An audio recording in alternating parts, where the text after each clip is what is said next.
क्या ये पॉज है वीडियो, देखिए मैं पॉज हूँ उसमें।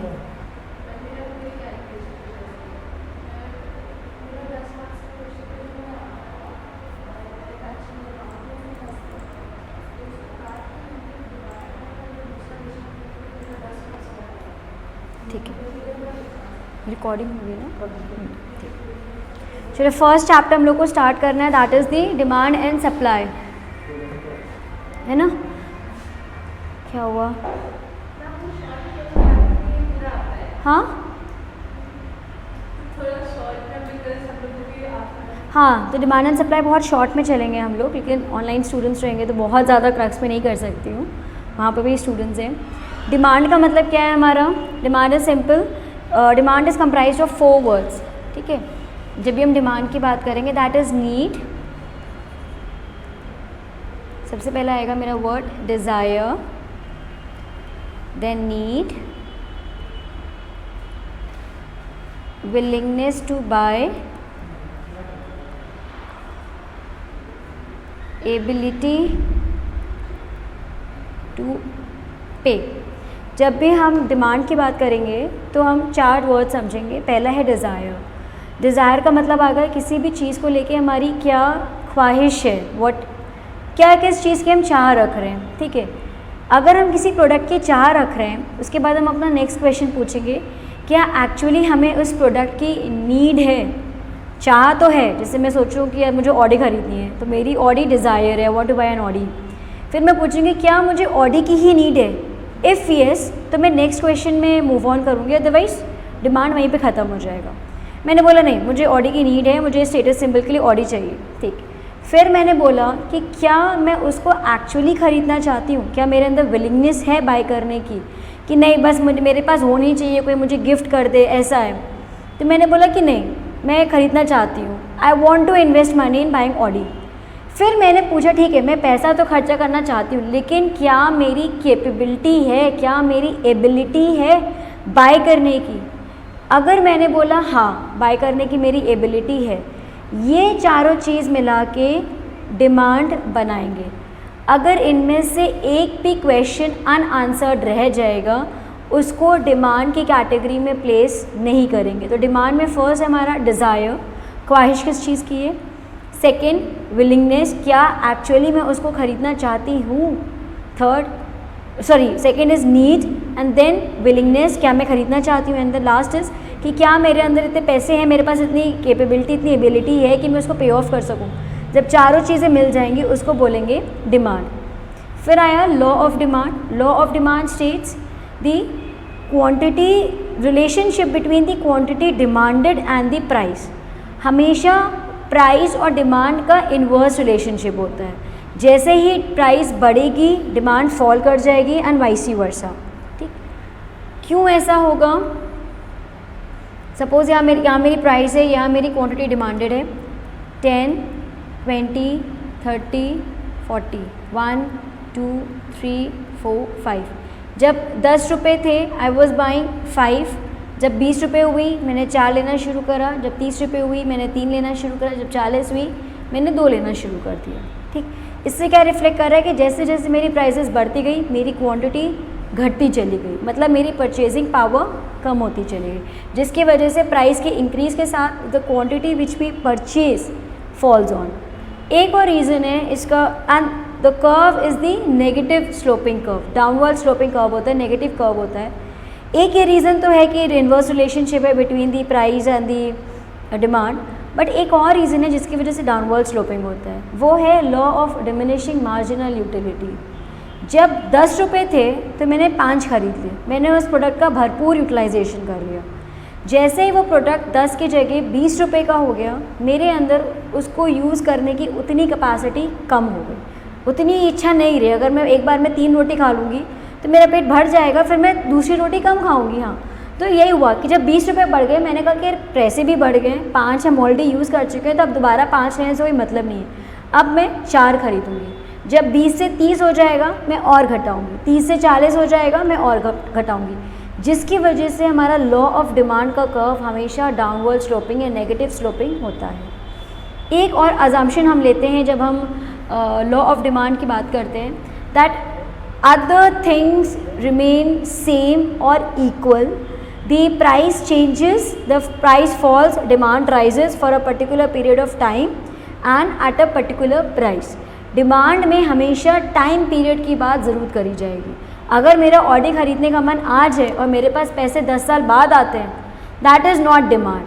अगर मेरा ऑडी खरीदने का मन आज है और मेरे पास पैसे भी आज आ जाते हैं, that is the demand. So law of demand में हम कहते हैं कि हमारा other factors remains equal, price changes, the price falls, demand rises and vice versa. अब क्वेश्चन ये आता है कि what are the other things, कौन से ऐसे फैक्टर्स होते हैं जिनको हम कांस्टेंट रख देते हैं। वो फैक्टर्स हैं, first is the no change in consumers income. Consumer के इनकम में कोई भी चेंज नहीं होता है। कंज्यूमर की इनकम में जब भी चेंज होगा तो 3 चीज़ों को ध्यान में रखा जाएगा, inferior goods, luxury goods and superior goods. Inferior goods के साथ हमेशा नेगेटिव रिलेशनशिप होता है, हमेशा। प्राइस राइज करी, सपोज़ पहले मैं 10 रुपये कमा रही थी, 10 रुपये कमाते कमाते मैं 2 रुपये किलो का चावल खाती थी। जैसे ही मेरी इनकम 10 रुपये से 15 रुपये हो गई, तो क्या अभी भी मैं 2 रुपये किलो वाला चावल खाऊंगी? नहीं, अब मैं 4 रुपये किलो या 5 रुपये किलो वाला चावल खाऊंगी। That is termed as the inferior goods, जो हम छोड़ देते हैं क्योंकि हमारी प्राइस राइज कर गई। गर्मी लग रही, मैंने पंखा लगवाया, मेरी 10,000 रुपये इनकम थी। 15,000 हो गई, मैंने कहा पंखा छोड़ो मैं कूलर लगवाऊंगी। 30,000 हो गई, मैंने कहा कूलर भी छोड़ो एसी लगवाऊंगी। तो AC is my the luxury good, cooler is my normal good and fan is my basic good या इन्फीरियर गुड जिसको हम कह सकते हैं। तो जैसे ही हमारी इनकम बढ़ती है, we had a negative relationship with the inferior goods and we have a positive relationship with the superior good, superior plus the normal good. ठीक है, तो जैसे ही इनकम बढ़ेगी वैसे ही मेरी कूलर की और एसी की डिमांड बढ़ जाएगी और पंखे की डिमांड कम होती चली जाएगी। But while calculation of the law of demand हम इस चीज़ को कांस्टेंट या इक्वल मानते हैं। सेकेंड है हमारा no change in the consumers preferences, मतलब कंज्यूमर के टेस्ट के साथ चीज़ें चेंज होती हैं। लाइक आजकल समर क्लोथ्स का फैशन है, गर्मी आ चुकी है, तो we are preferring the cotton clothes. अब इस समय कोई वूलन क्लोथ्स नहीं पहन रहा होगा, लेकिन अगर कोई वूलन क्लोथ्स चाह भी रहा है तो उसकी डिमांड मार्केट में होगी ही नहीं, क्योंकि maximum people are preferring the cotton clothes. इसीलिए गर्मियों में ऊनी कपड़े नहीं मिलते हैं किसी भी स्टोर में, हम ऑनलाइन चेक कर लेते हैं, बट हमें कहीं भी स्टोर में ऊनी कपड़े नहीं मिलते हैं इस समय, क्योंकि उसकी डिमांड ही नहीं होती। डिमांड वही चीज़ हमें मार्केट में अवेलेबल होगी जो ज़्यादा से ज़्यादा लोग चाहेंगे। But again law of demand में हम ये सोचते हैं कि दिस इज़ कॉन्स्टेंट। फिर change in fashion, same thing, जो फैशन में होगा। अगर आजकल बेल बॉटम्स हैं या the palazzos are in fashion, the straight pants are in fashion, the leggings jeggings are in fashion, तो हमें वही चीज़ मार्केट में मिलेगी। Price of the related good, related good में हमारे 2 टाइप के गुड्स आते हैं। पहला है हमारा substitute goods and the complementary good. Substitute goods कौन से होते हैं? which can be used in place of one another like tea and coffee। कि अगर सपोज करो टी के प्राइस बढ़ गए तो ऑटोमेटिकली टी की डिमांड फॉल कर जाएगी, जो हम लॉ ऑफ डिमांड में पढ़ के आए कि प्राइस राइसेस डिमांड फॉल्स। तो people will start buying the coffee, तो कॉफ़ी की डिमांड ऑटोमेटिकली राइज कर जाएगी। तो सब्स्टिट्यूट गुड में they had a direct relation कि अगर टी की प्राइस बढ़ी तो कॉफ़ी की डिमांड राइज कर गई। There has a direct relationship, क्योंकि एक के बदले दूसरे यूज़ होते हैं, सेम पर्पज़ के लिए दोनों गुड्स को हम यूज़ कर सकते हैं। कॉम्प्लीमेंट्री गुड्स जो कि इकट्ठा यूज़ होते हैं, साथ में जो गुड्स यूज़ होते हैं, they are known as the complementary goods. Like bread and butter, इकट्ठा यूज़ होगा, खाली बटर किसी काम का नहीं, खाली ब्रेड किसी काम का नहीं।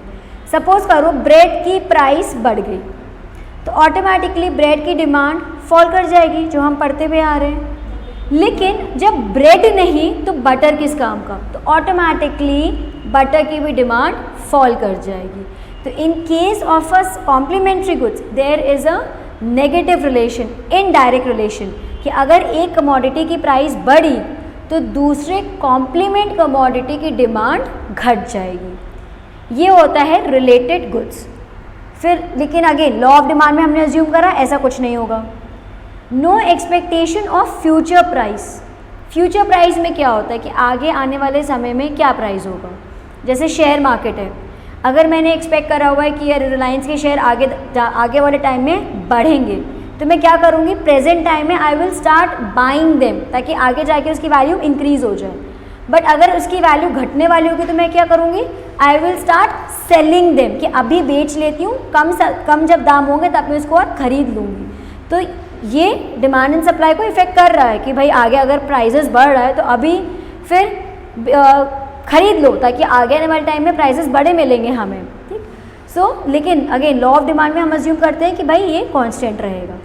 No change in size, age and sex ratio. अब साइज़ में हम क्या सोचते हैं कि जितनी ज़्यादा पॉपुलेशन डिमांड सप्लाई उतनी ज़्यादा। जैसे कानपुर है, यूपी है, बिहार है, यहाँ पे क्या है पॉपुलेशन ज़्यादा है, तो पॉपुलेशन ज़्यादा होने की वजह से यहाँ पे स्कूल्स की डिमांड ज़्यादा, हॉस्पिटल्स की डिमांड ज़्यादा, क्लोथिंग की डिमांड ज़्यादा, फर्नीचर की डिमांड ज़्यादा, जिसकी वजह से यहाँ पे हर गली नुक्कड़ में हर एक चीज़ अवेलेबल होती है।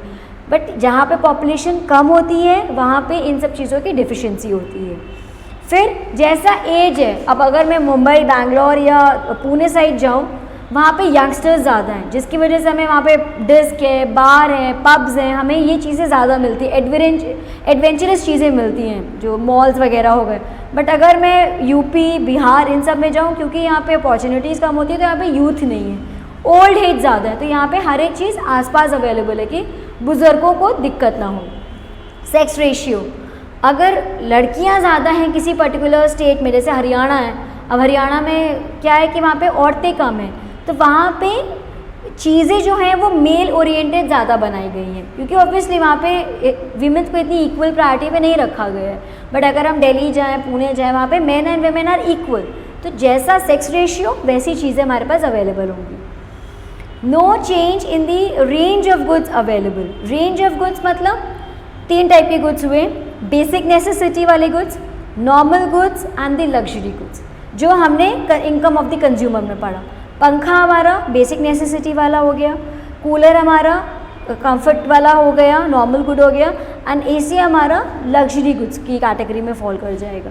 तो जैसा हमारे पास जैसा मतलब डिमांड हम करेंगे उस टाइप के गुड्स हमारे पास ईजिली अवेलेबल हो जाएंगे।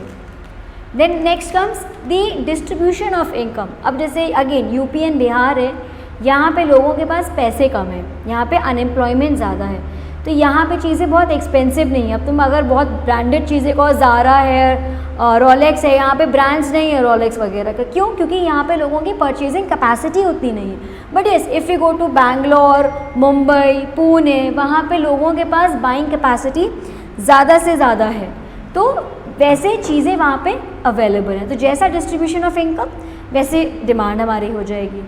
Government policies like tax rate, अगर टैक्स रेट बढ़ गया तो हमारी डिमांड क्या होगी, घटेगी, क्योंकि price of the goods naturally बढ़ जाएंगे। बट अगर हमें सब्सिडीज़ मिलनी शुरू हो जाएंगी तो प्राइस रेट कम हो जाएगा, जिसकी वजह से डिमांड राइज कर जाएगी। अगर फेवरेबल गवर्नमेंट पॉलिसीज़ आएंगी तो obviously people will start buying that product. अगर फेवरेबल पॉलिसीज़ नहीं आएंगी तो लोग उन गुड्स को नहीं परचेज करेंगे। चेंज इन वेदर कंडीशंस, जैसा मौसम वैसी डिमांड। गर्मी है तो कोल्ड ड्रिंक्स हो गए, नींबू पानी हो गया, इन सब की डिमांड इंक्रीज़ हो गई। एसी हो गया, पंखे हो गए, इन सब की डिमांड इंक्रीज़ हो गई। अगर सर्दी आ जाएगी तो चाय, कॉफ़ी, इन सब की डिमांड राइज कर जाती। तो जैसी वेदर कंडीशंस वैसे गुड्स की रिक्वायरमेंट हमारी राइज या फॉल कर जाती है। ये सब चीज़ें डिमांड को इफ़ेक्ट करती हैं।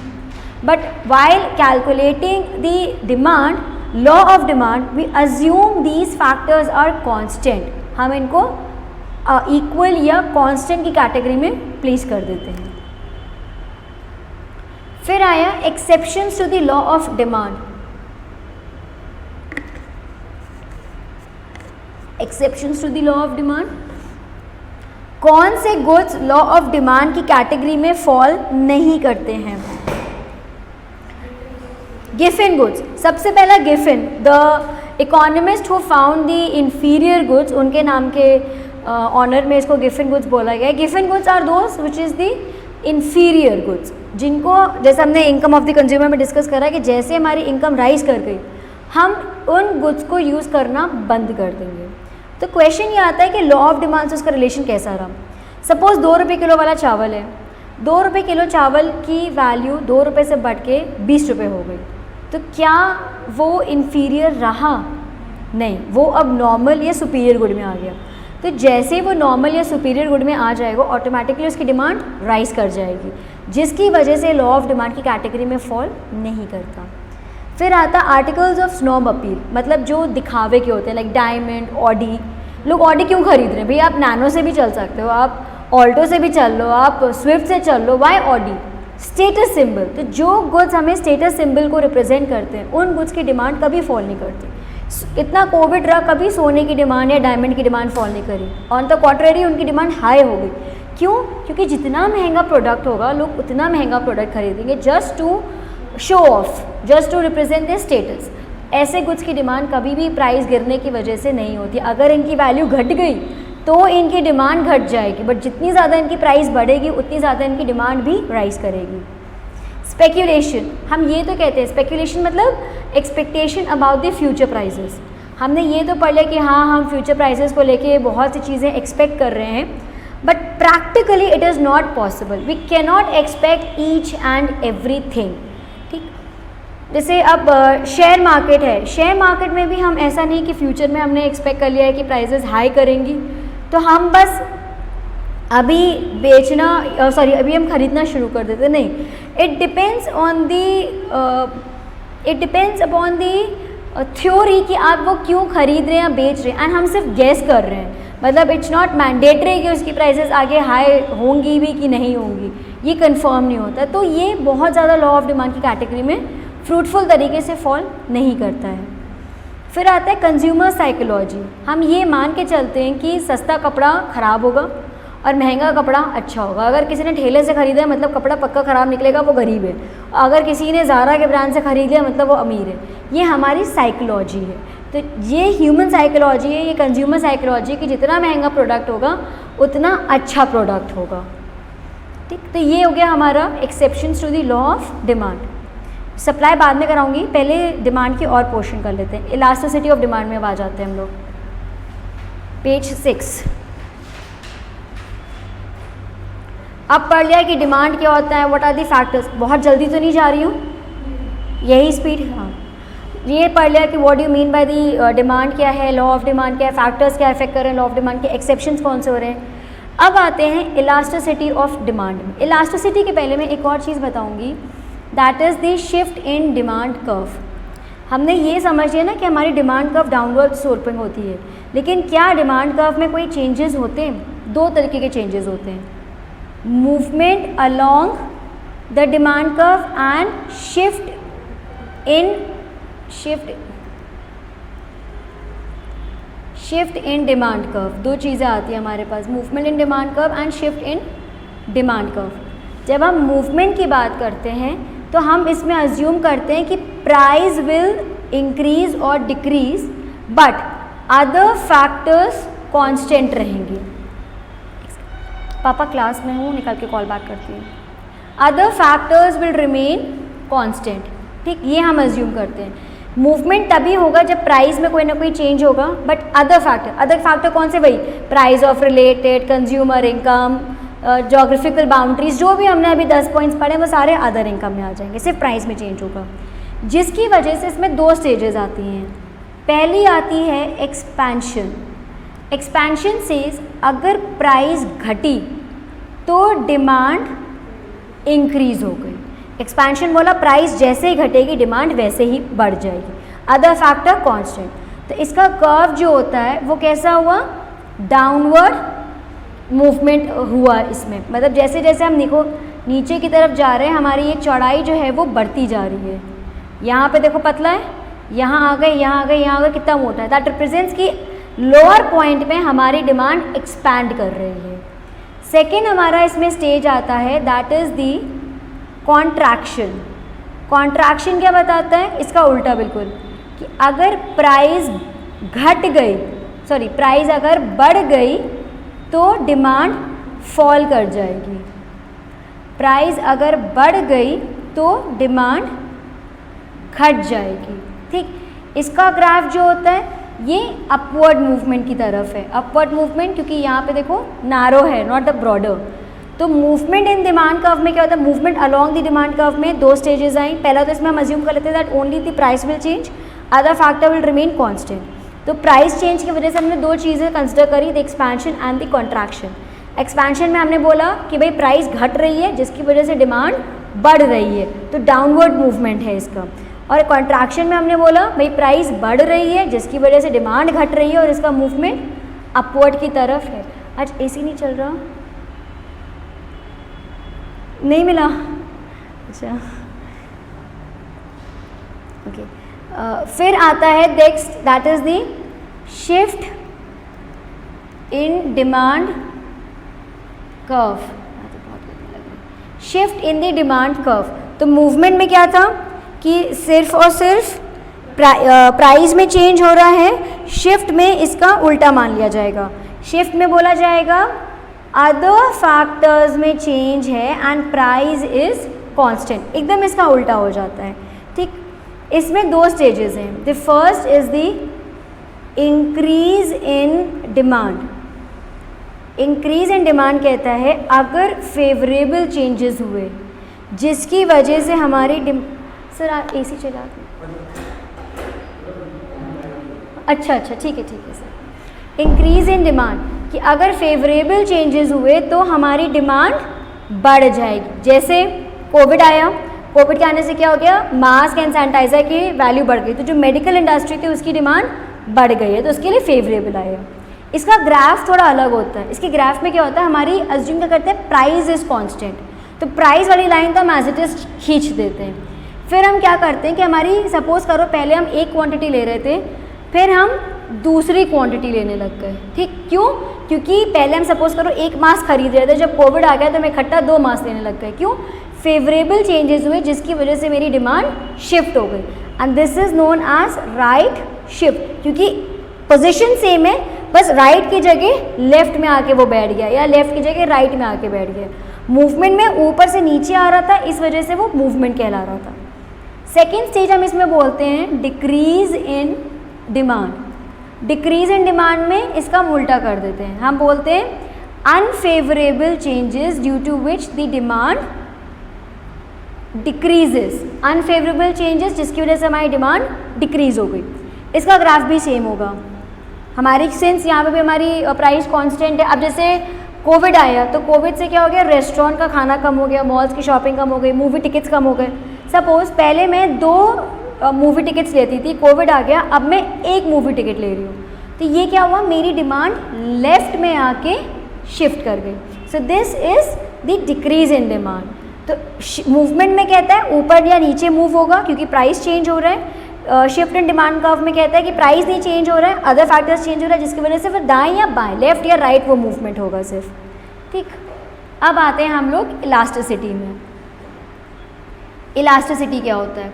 अब हमने ये पढ़ा कि बहुत सारे फैक्टर्स हैं जो कि डिमांड को चेंज करते हैं, डिमांड को इफेक्ट करते हैं,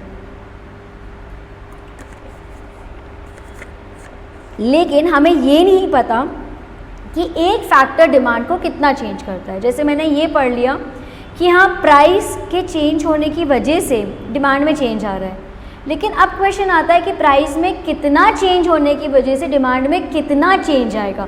the value that is known as the elasticity of demand. जब किसी भी एक फैक्टर में चेंज होगा जिसकी वजह से डिमांड में चेंज होगा, उसको बोला जाएगा इलास्टिसिटी ऑफ डिमांड। ठीक, 3 फैक्टर्स हैं जो हमारी स्टेज में पढ़ने के लिए हैं। These are the price elasticity, the income elasticity and the cross elasticity.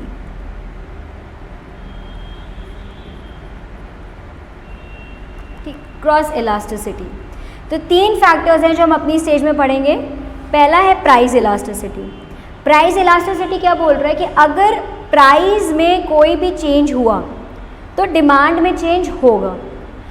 अब इसका फॉर्मूला क्या होता है, percentage change in demand upon percentage change in price. ठीक, इसका फॉर्मूला इस तरह निकाला जाता है। अब आया क्वेश्चन कि कितना चेंज होगा। पता चल गया हाँ भाई प्राइस में चेंज हुआ, डिमांड में चेंज हो गया, इस फॉर्मूले से भी वैल्यू निकाल लेंगे। लेकिन अब उसकी 5 डिग्रीज होंगी जो हमें डिटरमाइन करनी होगी। पहली डिग्री है परफेक्टली इलास्टिक। परफेक्टली इलास्टिक क्या बोलता है कि अगर प्राइस में कोई भी चेंज हुआ तो उसकी वजह से डिमांड में इतना ज़्यादा चेंज होगा कि हम उसको डिटरमाइन नहीं कर पाएंगे। बहुत सी 12th की बुक्स में लिखा है कि there is no change in the price, बहुत से बोर्ड्स में लिखा हुआ है, दैट इज़ नॉट पॉसिबल। क्योंकि अगर प्राइस में कोई चेंज नहीं होगा तो वो प्राइस इलास्टिसिटी की कैटेगरी में फॉल नहीं कर सकता।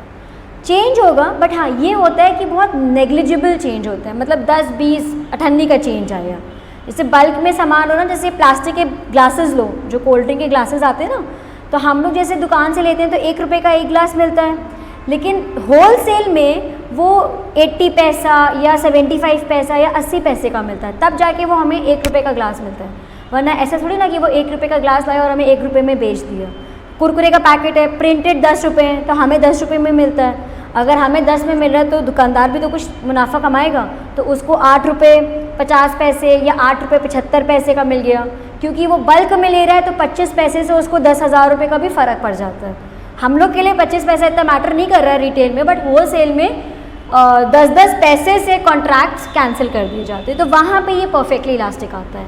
रिटेल में कहीं एप्लीकेबल नहीं हो पाता है ये। तो परफेक्टली इलास्टिक सेज कि अगर प्राइस में ज़रा सा भी चेंज आया, नेग्लिजिबल चेंज भी आएगा, तब भी डिमांड में बहुत ज़्यादा चेंज आ जाएगा। इसका ग्राफ इसीलिए ऐसा बनाया गया है, मतलब वाई एक्सिस में प्राइस है, एक्स एक्सिस में क्वांटिटी डिमांडेड है, and the elasticity is represented by the horizontal line parallel to x axis and ED. कुछ जगह ईडी लिखा हुआ है, कुछ जगह ईपी लिखा हुआ है। ईडी रिप्रेजेंट्स योर इलास्टिसिटी और डिमांड, इलास्टिसिटी ऑफ डिमांड, और EP represents your price elasticity, ठीक है, which is equal to infinite. Infinite का मतलब इनफाइनाइट का मैथमेटिकल साइन बन जाता है।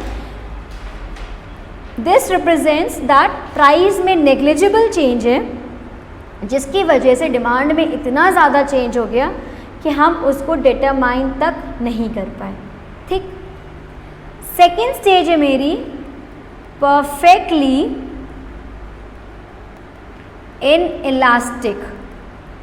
ना परफेक्टली इनइलास्टिक सेज प्राइस में चेंज होगा बट डिमांड में कोई भी चेंज नहीं होगा, और इसका ग्राफ है a vertical line which is parallel to the y axis and ED या EP is equal to 0।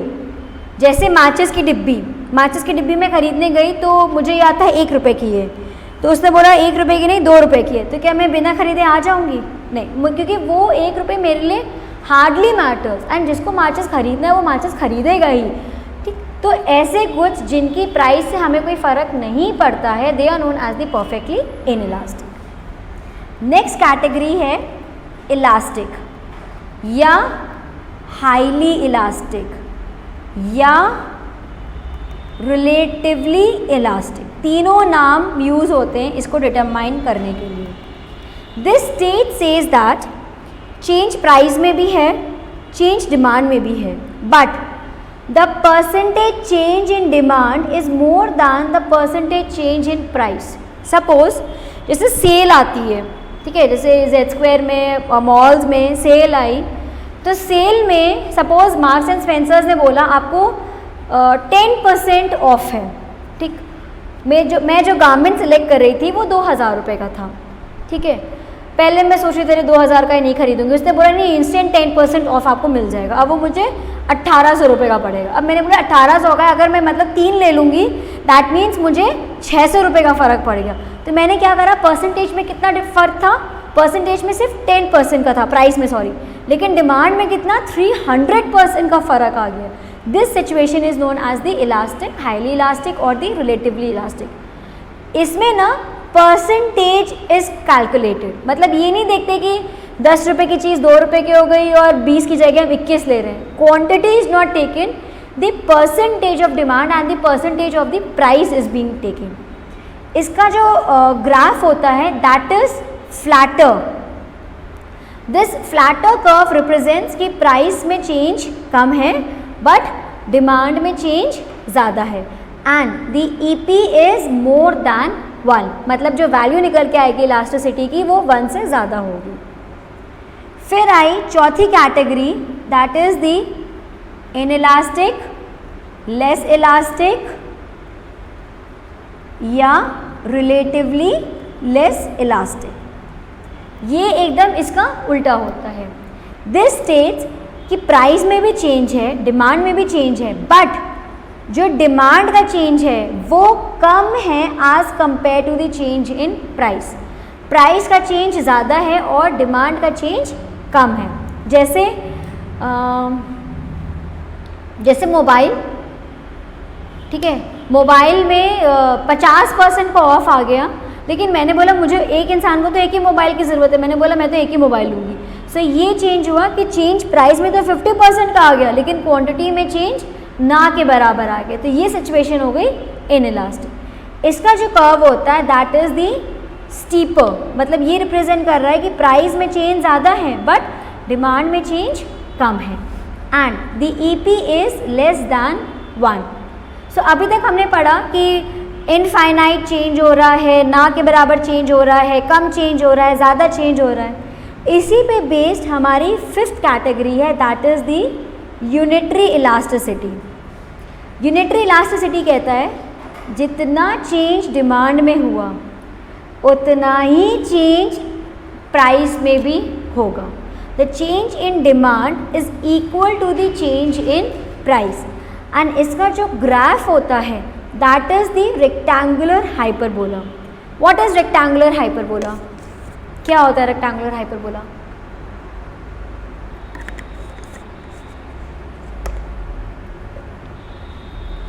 What do you mean by rectangular hyperbola?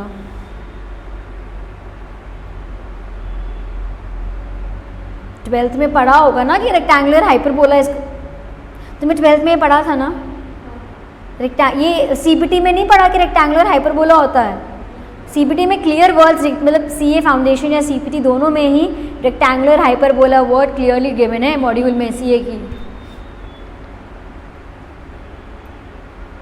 ये मैथ्स ली थी ना, मैथ्स में भी रेक्टेंगुलर हाइपरबोला तो पढ़ा ही होगा। हाँ, जितने भी मतलब ग्राफिकली, क्योंकि ये प्लॉटिंग होती है तो all the squares inside this have an equal area. जितने भी ग्राफ के पेपर में जो ब्लॉक्स होते हैं, क्योंकि ग्राफ के पेपर में वो उन ब्लॉक्स का भी एरिया कैलकुलेट करा जाता है, हम लोग नहीं करते हैं बट साइंस के स्टूडेंट उसको कैलकुलेट करते हैं। तो हाइपरबोला सेज कि इक्वल चेंज है जिसकी वजह से इनके अंदर का जो एरिया है दैट इज़ इक्वल। तो यूनिटरी इलास्टिसिटी हम इसी के बेस पे निकालते हैं कि रेक्टेंगुलर हाइपरबोला होना चाहिए, मतलब इसके अंदर के जितने भी स्क्वायर्स हैं they all exhibit an equal area due to which EP is equal to 1। So these are the 5 degrees of price elasticity. Elasticity मतलब कोई भी फैक्टर में चेंज होना एंड प्राइस इलास्टिसिटी से सिर्फ और सिर्फ प्राइस में चेंज होना। क्लियर? फॉर्मूला हो गया, the percentage change in demand is upon percentage change in price।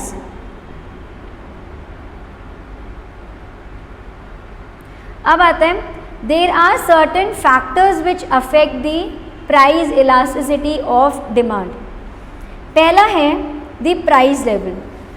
जब भी बहुत सस्ते या बहुत महंगे गुड्स होते हैं उनकी इलास्टिसिटी हमेशा इनइलास्टिक होती है। Why? If I am going to buy a new car, ठीक है, सपोज मैं सेल्टॉस ख़रीदने गई, किया की सेल्टॉस, ठीक। अब जब कार की बात हुई तो उसने बोला कि 16 लाख की गाड़ी है, 17 लाख की गाड़ी। मैंने कहा ठीक है भाई। मैंने बोला इसमें म्यूज़िक सिस्टम है, तो बोला कि नहीं म्यूज़िक सिस्टम नहीं है, आप लगवा लीजिए। तो मैंने कहा कितने की कॉस्टिंग पड़ेगी? तो बोला 20,000 की कॉस्टिंग पड़ेगी। मैंने कहा ठीक है लगा दो। लेकिन मैंने ठीक है लगा दो क्यों बोला? मैंने क्यों नहीं सोचा अरे 20,000 की, क्योंकि if I am able two by 16 lakh car I am able two by 20,000 stereo system. तो बहुत महंगी गुड में मुझे कोई थॉट नहीं आया। ठीक, क्योंकि जब 16 लाख की गाड़ी खरीदने की औकात है तो 20,000 का भी खरीद सकती हूँ। फिर आता है चीप गुड्स में, जैसे मैं यूज़ एंड थ्रो पेन लेने गई तो मुझे ये आता 2.5 रुपये का पेन है, उसने बोला अब 2.5 का नहीं, आप 4 रुपये का पेन होगे। फिर मैं उससे बार्गेन नहीं करूँगी, नहीं नहीं नहीं तुम 3 रुपये दो। क्यों? क्योंकि वो इतना सस्ता है कि मुझे हार्डली मेरी इनकम में वो मैटर नहीं कर रहा। इफ़ आई एम अर्निंग 25,000 या चलो मैं 1,000 रुपये भी कमाऊँगी तब भी मैं 1 रुपये के लिए आई विल नॉट बार्गेन। तो जो बहुत एक्सपेंसिव गुड्स होते हैं या जो बहुत कॉस्टली गुड्स होते हैं उनमें कभी भी बार्गेनिंग नहीं होती है, क्योंकि महंगा वही लेगा जिसकी कैपेसिटी है और सस्ता हमारे लिए मैटर नहीं करता। तो इलास्टिसिटी होती किसकी है? इलास्टिसिटी सिर्फ और सिर्फ मॉडरेट गुड्स की होती है।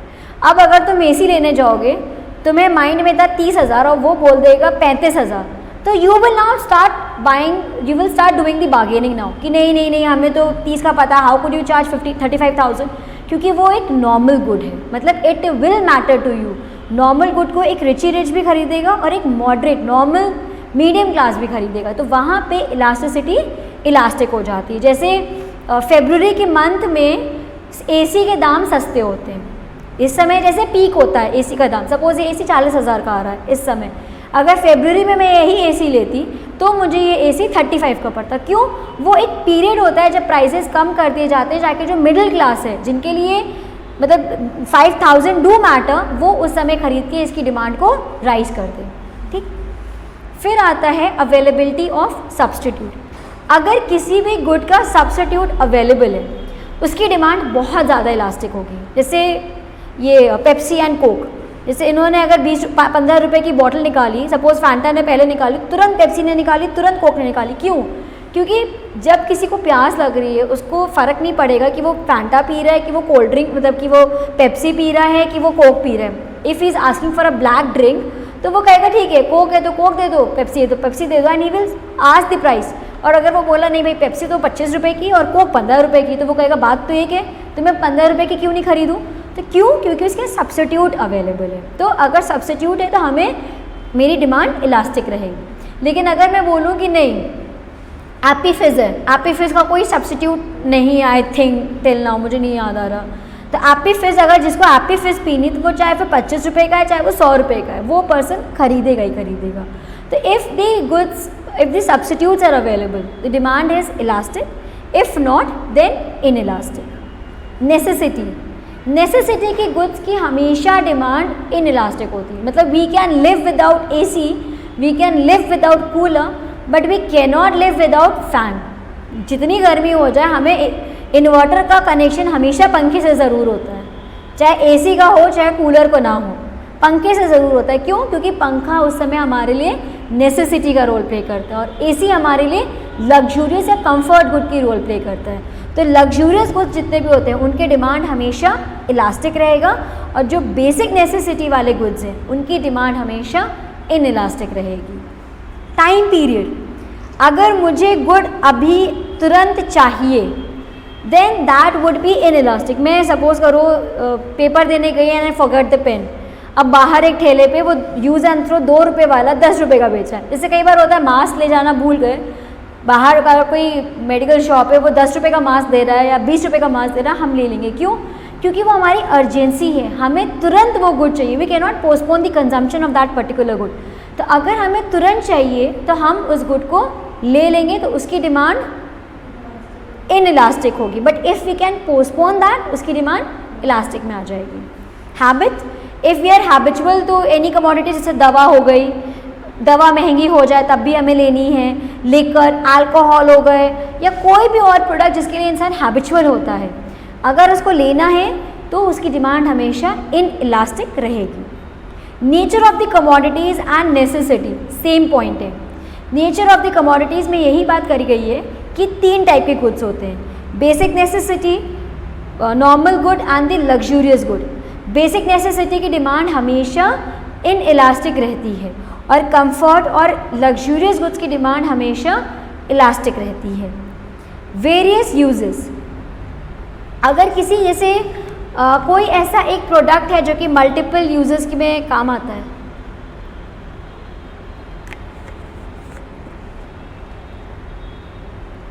कोई ऐसा एक प्रोडक्ट है जो मल्टीपल यूजेस में आता है, मिल्क, दूध, ठीक। अब सपोज करो मुझे पनीर खाना है and I don't know how to make paneer, तो मैं जाके सिंपली पनीर लूँगी, मैं ले लूँगी, ख़त्म कर लूँगी। अब वो पनीर चाहे 100 रुपये का है चाहे वो 50 रुपये का है, मुझे पनीर खाना है तो मुझे नहीं आता है फाड़ना, मैं ले लूँगी। तो उसकी डिमांड क्या हो गई? इनइलास्टिक हो गई, क्योंकि I don't know how to make paneer. लेकिन अगर सपोज़ करो मुझे पनीर बनाना आता है तो मैं क्या करूँगी? पहले मैं दूध का प्राइस पूछूंगी। अगर सपोज उसने बोला दूध जो है 10 रुपये लीटर मिल रहा है और उसने पनीर के लिए मुझसे बोला कि वो 20 रुपये के हिसाब से, तो मैं क्या कहूँगी? अरे मुझे पनीर आता है, मैं दूध लूँगी, मैं दूध से पनीर फाड़ के पनीर कंज्यूम कर लूँगी। लेकिन अगर सपोज़ करो पनीर दूध महंगा होता, दूध सपोज़ करो 100 रुपये का होता, देन मैं पनीर लेती। मुझे बनाना आता है दूध से, लेकिन तब भी क्योंकि वो सस्ता है पनीर, मैं जाके पनीर परचेज़ करूँगी। तो अगर किसी कमोडिटी की वेरियस मल्टीपल यूजेस होते हैं तो हमेशा उनकी डिमांड हाईली इलास्टिक रहती है, और अगर कोई गुड सिर्फ एक ही यूज़ में आ सकते हैं तो उसकी demand inelastic. If I want to buy the paneer तो मैं I will buy only paneer, फिर चाहे वो 10 का हो चाहे 100 का हो। हाँ,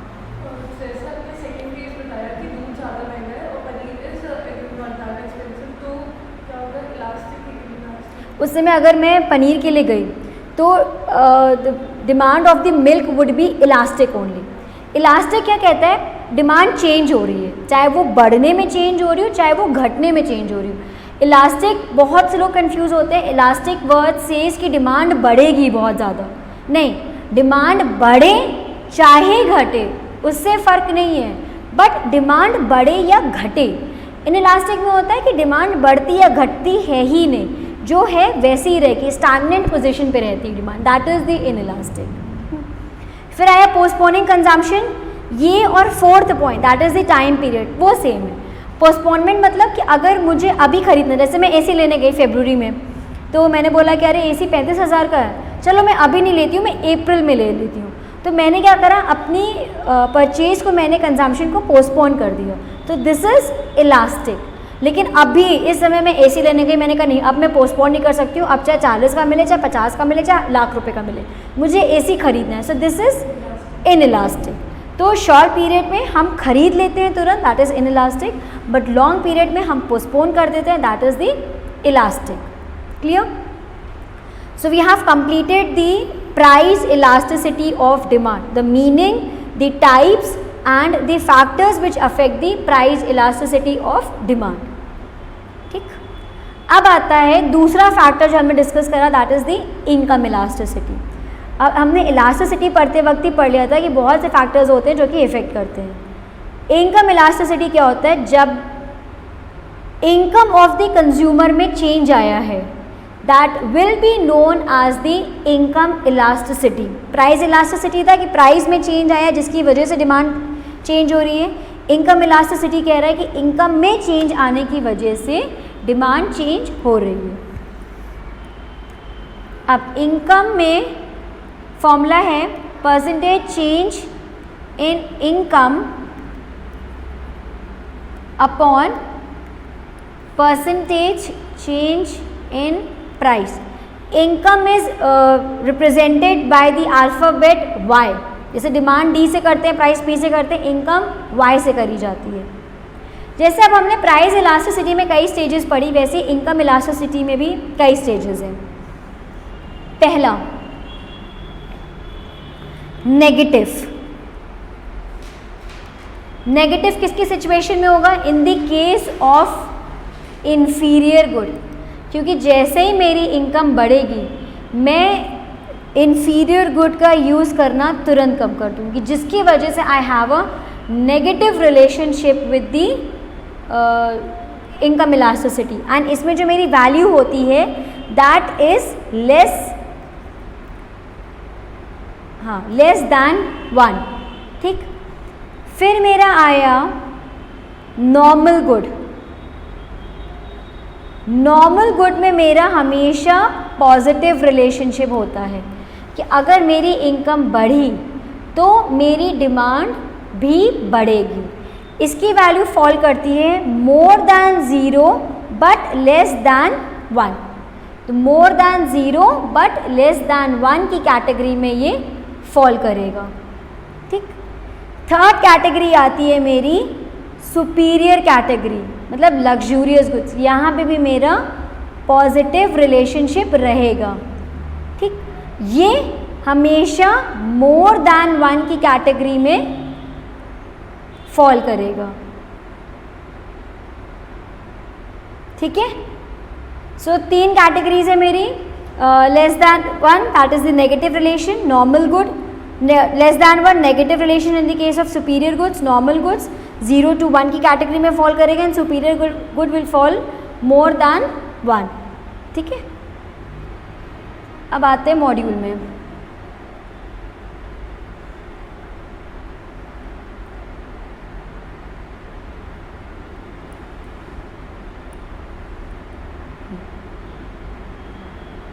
इनकम इलास्टिसिटी क्या होगी? इनकम इलास्टिसिटी, इनकम में कितना चेंज आया एंड द टाइप्स।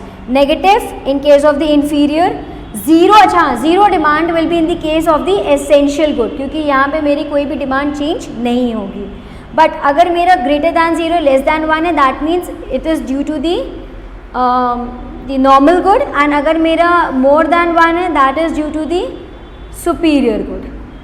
ठीक, लास्ट मेरा है that is the cross elasticity of demand. इतना समझ में आया? Cross elasticity of demand,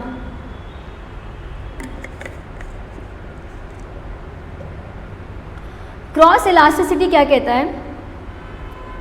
this type of elasticity exist between the related goods. अब हमने पढ़ा था रिलेटेड गुड्स हमारे 2 टाइप के होते हैं, substitute goods and the complementary goods. तो कॉम्प्लीमेंट्री गुड्स में या रिलेटेड गुड्स में अगर कोई भी चेंज हुआ, उसकी इलास्टिसिटी जो हम मेजर करेंगे that is known as the cross elasticity of demand. ठीक, अब इसमें है कि रिलेटेड गुड्स में दोनों आ गए, सब्स्टिट्यूट एंड कॉम्प्लीमेंट्री। इसका फॉर्मूला होता है percentage change in demand of X upon percentage change in demand, sorry percentage change in price of Y. अब x and y could be either substitute goods or it could be complementary good। लेकिन अगर किसी एक good की price में change हुआ, दूसरे की डिमांड में चेंज हो गया है, that would be known as the cross elasticity. अब क्रॉस इलास्टिसिटी में कुछ रिलेशंस होते हैं। पहला है, अच्छा 2 चीज़ें होती हैं, एक होता है सब्स्टिट्यूट गुड्स, एक होता है perfect substitute goods. There is a difference between substitute and perfect. मुझे प्यास मतलब मुझे कुछ कोल्ड ड्रिंक पीने का मन था, तो या तो मैं पेप्सी पी लूँ, ठीक, या तो मैं माज़ा पी लूँ, माज़ा नहीं बोलूँ, मैं फैंटा बोल देती हूँ, फैंटा नहीं माज़ा ज़्यादा सही रहेगा।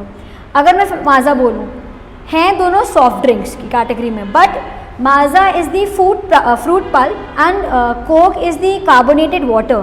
तो सब्स्टिट्यूट है कि अगर कोल्ड ड्रिंक पीनी थी लोग, जैसे माज़ा, सॉफ्ट ड्रिंक अगर मैं बोलूँ कि I want to have some soft drink, तो सॉफ्ट ड्रिंक में I have 2 option, either I can go for the Maaza और I can go for the Coke. ठीक, ये सब्स्टिट्यूट हो गए जिनका कंटेंट इंग्रेडिएंट्स अलग हो गए लेकिन एक दूसरे वाला काम सेटिस्फाई कर रहे हैं। अब मैं अगर परफेक्ट सब्स्टिट्यूट्स बोलूँ तो वो हो गया पेप्सी एंड कोक, क्योंकि दोनों ही कार्बोनेटेड वाटर हैं, both are same in colour. जैसे बहुत से लोग फैंटा और कोक को भी सेम बोल देते हैं, बट आई पर्सनली थिंक अलग है। अगर मैं फैंटा और कोक की बात करूं, फर्क, हाँ, Fanta is orange and the ingredients are different in Fanta, उतना फिज़ नहीं। अगर तुम ऐसे कोक को शेक करके खोलो तो वो फिज़ निकलता है, फैंटा को हम कभी शेक करके ऐसे खोले, I don't think so Fanta में वो फिज़ निकलता है, मतलब मुझे नहीं याद है कि फैंटा में निकल रहा है फिज़। तो जिसकी वजह से Fanta and Coke will not be considered as a perfect substitute. तो जब अगर मैं क्रॉस इलास्टिसिटी में बात करूँ परफेक्ट सब्स्टिट्यूट की, तो वो इन्फिनिटी रिलेशनशिप शो करते हैं। इन्फिनिटी मतलब इतना इनके बीच में रिलेशन होता है, हम उसको कहीं भी ग्राफ में प्लॉट नहीं कर सकते हैं। फिर अगर मैं बात करूं सब्स्टिट्यूट गुड्स की, तो दे show the positive relation. Positive क्यों? एक गुड की प्राइस बढ़ी तो दूसरे गुड की डिमांड भी बढ़ गई। अगर मैं बात करूं कॉम्प्लीमेंट्री गुड्स की, तो they exhibit the negative relation. एक गुड की प्राइस बढ़ी, दूसरे गुड की डिमांड घट गई। और अगर मैं बोलूँ zero cross elasticity, so that would B unrelated goods. Unrelated मतलब जैसे सपोज करो ब्रेड के दाम में अगर कोई चेंज आया, तो बटर है, चीज़ है, इन सब के प्राइस में चेंज आएगा ही आएगा। लेकिन अगर मैं ब्रेड के दाम में चेंज कहूँ तो क्या उसकी वजह से शैम्पू के या पेन के दाम में चेंज आएगा? नहीं, क्योंकि दे आर नॉट रिलेटेड। तो उनके बीच का जो क्रॉस इलास्टिसिटी होगा that would be zero. So perfect substitute के बीच में हमेशा इनफाइनाइट रिलेशन रहता है, सब्स्टिट्यूट के बीच में हमेशा पॉजिटिव रिलेशन रहता है, कॉम्प्लीमेंट्री के बीच में हमेशा नेगेटिव रिलेशन रहता है, एंड अनरिलेटेड गुड्स के बीच में हमेशा ज़ीरो रिलेशन रहता है। ठीक, इतना आ गया। फिर we have discussed about the increase and decrease in demand, ये हो गया हमारा। अब हम आ जाते हैं सप्लाई में। So we have covered the demand portion of the chapter.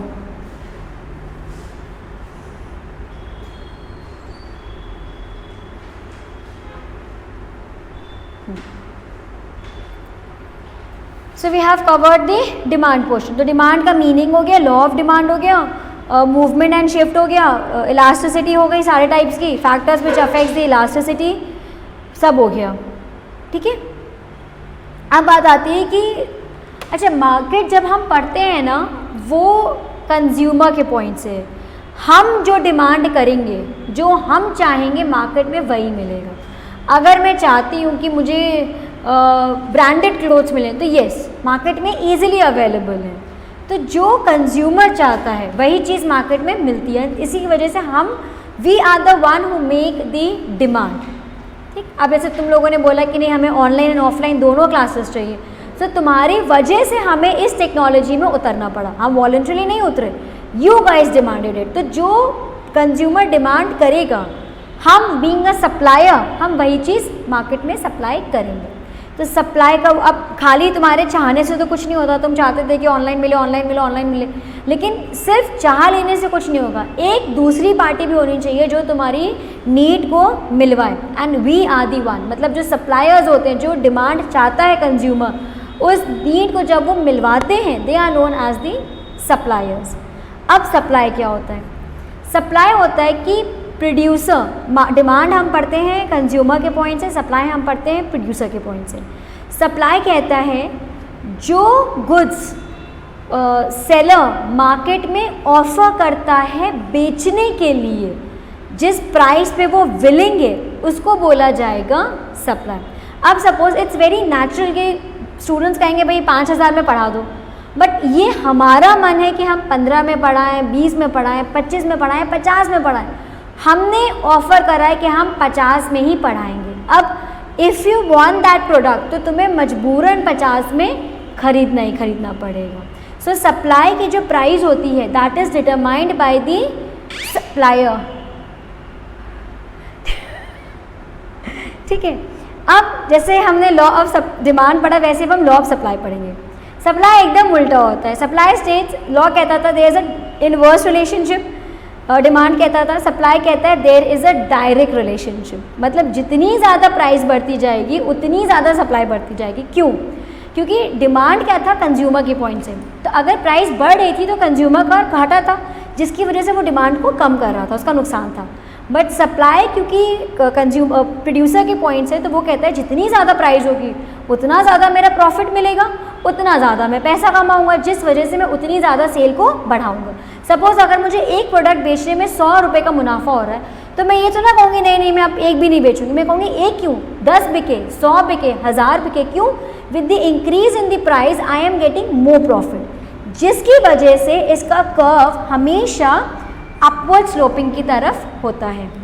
मतलब जैसे अगेन वाई एक्सेस में प्राइस होगी एंड एक्स एक्सेस में क्वांटिटी सप्लाइड हो जाएगी। 10, 20, 30, इसमें 1, 2, 3। तो जब प्राइस 10 थी वो एक कमोडिटी बेच रहा था, जब प्राइस 20 हुई तो वो 2 कमोडिटी बेचने लग गया, जब प्राइस 30 हुई तो वो 3 कमोडिटी बेचने लग गया। क्यों? उसका मोटिव था just to earn more profit, and जब इसने सारे पॉइंट्स को ज्वाइन करा तो उसका एक अपवर्ड स्लोपिंग कर्व ड्राफ्ट हो गया। सो लॉ ऑफ सप्लाई कहता है कि if the price rises, the supply rises, there is an increase in the supply. Again, other factors remain constant for a particular period of time and at the particular price. इसमें भी time period की बात कर ली गई है। अगर मैं माल आज बेचना चाह रही हूँ और मेरा माल 10 दिन बाद बिकेगा, that will not be considered as a supply. अब अदर फैक्टर्स, जैसे हमने लॉ ऑफ डिमांड में अदर फैक्टर्स पढ़े थे, वैसे ही हमारे लॉ ऑफ सप्लाई में भी अदर फैक्टर्स हैं जो कि इन्फ्लुएंस करते हैं। ठीक, आज यहीं पे रोक रही हूँ। assumptions of law of supply से I'll continue on my next lecture। ठीक है, so on my next lecture obviously, very obviously हमारा फर्स्ट चैप्टर ख़त्म हो जाएगा and we will start the second chapter। ठीक है,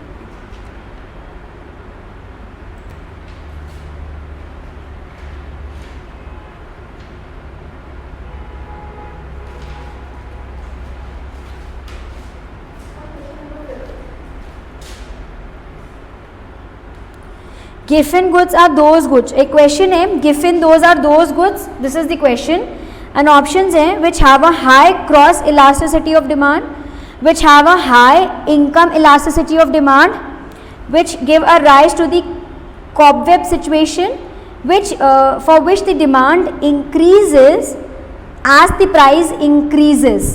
D option। अगर प्राइस बढ़ गई, they are no more given goods।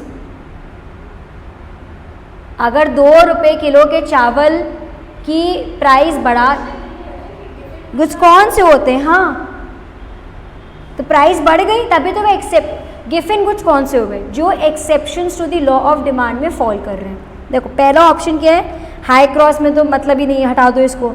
High income elasticity का नहीं है, मतलब हटा दो क्योंकि कोई रिलेशन नहीं है। कॉबवेब सिचुएशन कौन सी होती है,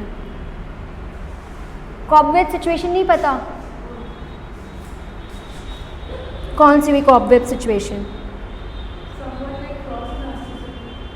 सम लाइक क्रॉस इलास्टिसिटी जैसा, नहीं,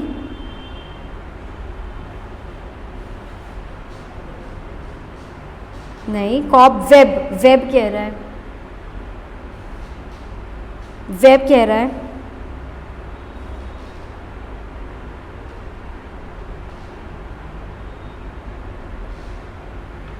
वेब का मतलब क्या हुआ, जाला। तो जाला कब लगता है, देखो मार्केट में जब भी हम प्राइस डिटरमाइन करते हैं, हम कभी भी खाली डिमांड से नहीं करते, हम कभी खाली सप्लाई से नहीं करते। अगर इक्विलिब्रियम प्राइस हम लोग को याद हो तो that is the intersection of demand and supply, that situation is known as a cobweb situation. अगर हमें किसी भी कमोडिटी की प्राइस को डिटरमाइन करना है ना, तो खाली डिमांड से उसकी प्राइस नहीं होगी, खाली सप्लाई से उसकी प्राइस नहीं होगी, जहाँ पे वो दोनों इंटरसेक्ट करेंगे उसकी बेसिस में किसी भी कमोडिटी की प्राइस को डिटरमाइन करा जाता है। जैसे अभी मास के केसेस में हुआ था कि डिमांड बहुत ज़्यादा थी, लोग जानबूझ के सप्लाई को रोक के उसकी प्राइस को बढ़ा रहे थे, तो गवर्नमेंट के रेगुलेशंस आए कि you have to increase the price. That situation is known as a cobweb, कि जब हम एक जाला सा बना लेते हैं और हम उसके बेसिस में प्राइस की फ्लक्चुएशन को मेजर करते हैं, तो इसमें वो केस भी एप्लीकेबल नहीं होगा। एंड सिंपली देखो प्राइस इलास्टिसिटी, अभी हमने पढ़ा कि जो एक्सेप्शंस हैं, गिवन गुड्स एक्सेप्शन की कैटेगरी में आता है। लॉ ऑफ डिमांड क्या कहता है, भाई प्राइस घटेगा तो डिमांड बढ़ेगी, बट एक्सेप्शन क्या कह रहा है, प्राइस भी बढ़े और डिमांड भी बढ़े। तो इन्फीरियर गुड्स कौन से हुए, अगर हमें उनकी डिमांड को बढ़ाना है तो हमें उनकी प्राइस को बढ़ाना पड़ेगा, क्योंकि वो exception to the law of demand की कैटेगरी में प्लेस्ड हो रहे हैं। सो फोर्थ ऑप्शन इस क्वेश्चन में हो जाएगा। ठीक, और कोई क्वेरी नहीं?